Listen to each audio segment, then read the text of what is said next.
This is Joy News Prime. Now time for Interactive, and Mapito Sabili is here. Hello. Aisha, how are you? I'm good. How are you too? I'm fine, thank you. What's up? Oh, nothing much, nothing much. You see, I see your polka dots, something there. I'm just happy because tomorrow is Salah. Are you coming to work tomorrow? That's all.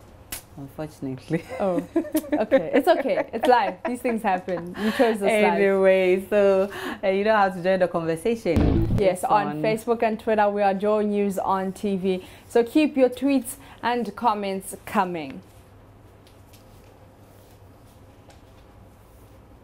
Now, today is World Blood Donor Day, and the theme for this year's campaign is blood donation as an action of solidarity. It's simple. It's simply a day set aside to say thank you to voluntary unpaid blood donors across the world, whilst also raising awareness for the need of regular blood donations. So we want to know, how much do you know about your blood group and donating blood? Oh, minus. First time I felt a bit scared because I've not been injected for a very long time, and then that was going to be another time I'm going. So I was really kind of scared. But then after I donated my blood, everything was cool. I relaxed, and then I just got something little to it, and then I was moving on. I was actually told that you donate the blood within every 4 months. So if you donate for the first time, you need to wait for another 4 months to regain the blood before you can also donate again. Be positive. I've never donated before. I think it's scary with all the injections and stuff. No, I don't think I can donate blood. To an extent, I think that it makes one feel dizzy, and that's how they give them the Milo and the milks and stuff. And maybe I'm being made to believe that when you donate blood, when you are in need, they would actually return that same favor back. But there have been circumstances and instances where someone needs blood from the family, and then you get to the hospital, they'll tell you the blood doesn't match, come with someone, so the person would donate. The person comes, they take the blood, and they tell you you're supposed to pay for blood because the person even brought blood does not match with the patient. So personally, I think they're not being fair, so there is no need or reason for me to actually donate blood. I don't know my blood type, and that is so unfortunate. When I went to do medicals, when I was entering a GIG, the results was confidential, so I couldn't see it. So I think I would be glad if I was offered the opportunity to be able to see the blood type I have. There was one time that I almost had an opportunity, but at some point in time I lost the courage because I felt I looked lanky and I wouldn't have a lot of blood in my system. So I was demotivated on that reason. I'm now convinced that it doesn't matter how lanky you are. That was the perception I had. So now if I get opportunity and I pass the test and I'm eligible to donate blood, I am going to do that. It's O negative. Have you ever donated blood before? Yeah, once. I nearly died. I won't do it again. I was feeling dizzy and all that. They asked me to relax and stuff, but still I was feeling that way. And they said in a way it was normal, but I was dying. Like, it was terrible.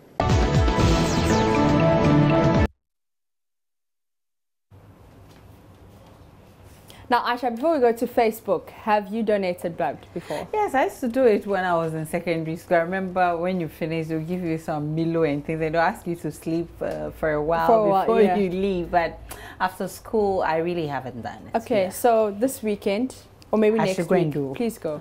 No problem. All right, so let's go to Facebook, where James says, I donated my blood on our pastor's birthday, and I was told a card containing information about my blood group will be given to me later, and ever since I haven't heard from them.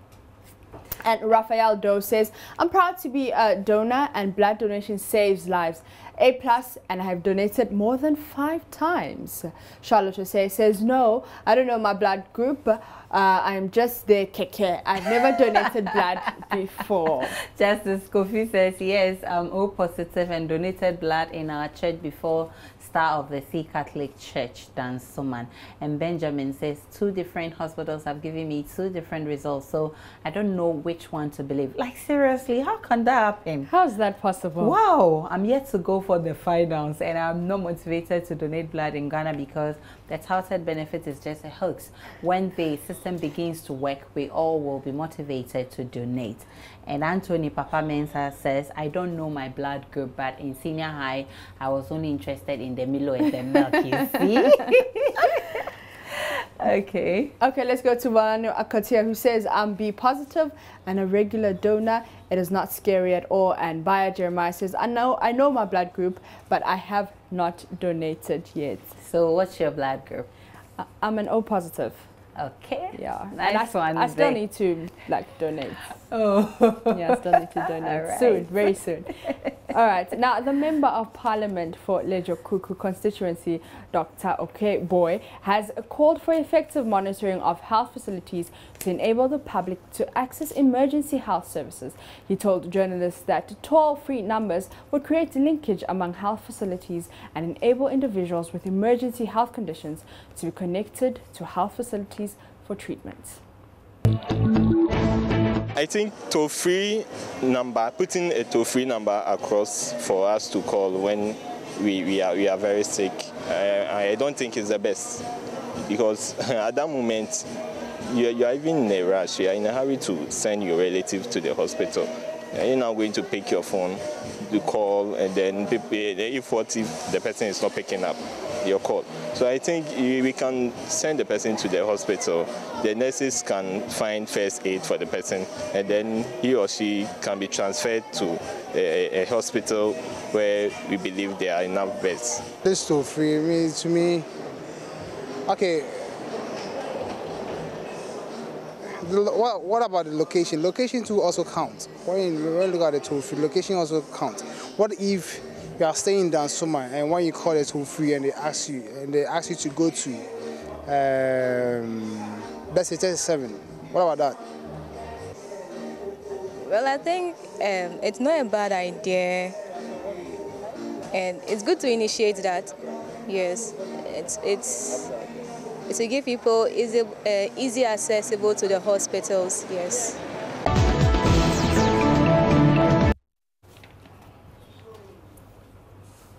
Now let's go to Facebook and see what people have been saying. Valano Akatia says, yes, I agree, but don't you think these health workers will use any other alternative to misbehave? When they're unemployed, we cry for them to be employed, but when they secure the job, then they turn against us and kill us. But Baya Jeremiah says, very unfortunate that things like this keep on happening in Ghana. While ambulances are supposed to be going for patients to the hospitals, taxis are rather sending patients to the hospitals, and they're rejecting them in the name of no bed. It is very sad. Do we consult before we admit, or we admit before we consult? Who monitors who is one of the biggest problems we have in this country. Ethics and the love of our professions should always be our guide in our service delivery. And James Abusanga comes to write, a toll-free number for assessing emergency health services is a good idea, and so doctors should be taught to improvise, because the absence of a mere bed should not prevent the treatment of a patient leading to his death. And Pakwesi says, no bed should not result in no medical care. Even if it is on bare floor, medical care must be readily available for every client at our health facility. And Bob says, politics in Ghana really makes intelligent people to behave funny. I don't know what no bed stands for in Accra, but ask your reporter what no bed stands for during the rainy season at his district hospital.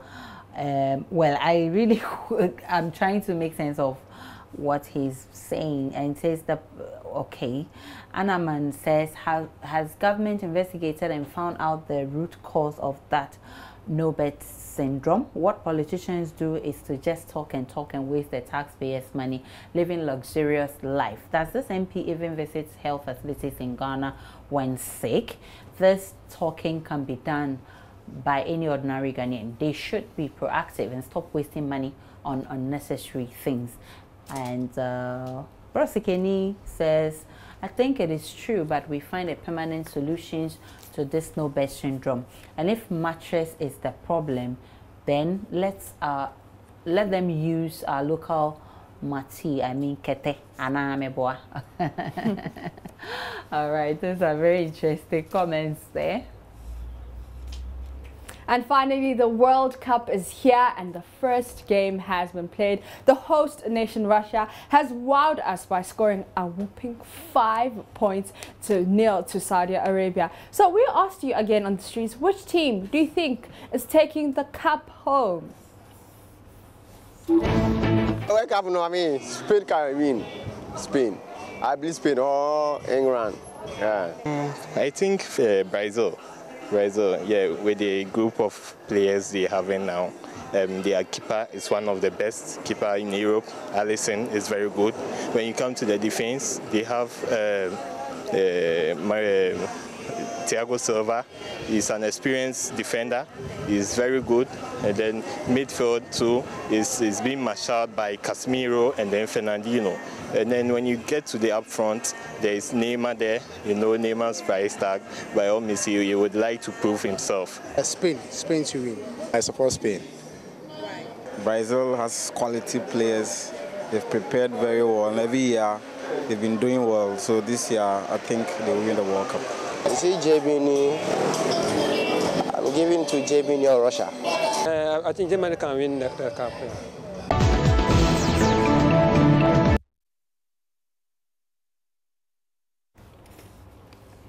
So Aisha, before we take our picture of the day, which team do you think is taking it home? Oh, I'm tipping Brazil and Spain. Okay. These two countries, I think they have what it takes. But for Salah, who is injured, yes. I would have added Egypt. Yeah. Okay, but you know what? Africans, let's pray, because we like to pray. Let's pray that one of our African teams just bring it home, okay? Maybe so we must pray in Nigeria. times. Maybe Nigeria, you know. But let's go to our trending picture of the day. So when you grow up, who do you want to be was the question. And this young boy was like, me, I want to be investigative journalist. Like seriously. Anas Aremaya Anas. As you can see, very interesting here. Some wanted to be doctors. You know, he looks like to be a pilot, I think he took the thing. He took it right.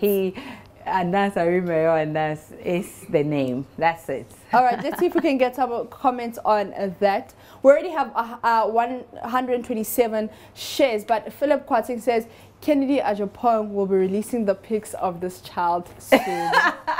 And he got 3 replies to that. But Bright says, which one is more convenient? Okay. Which one is more convenient? So he gives us a very long story. I don't think he's commenting towards the picture, but Thomas says the future of our kids is in our pocket. It's our duty to keep it safe so they don't lose it. It's a duty core of all citizens. I'll do my part, and I pray you also do. God bless our homeland, Ghana. And Nana Kunedu says he looks like Anas too. By the way, why has the lawyer made his face like that? He doesn't want any trouble. Okay, Millicent says, where's the rep for GFE?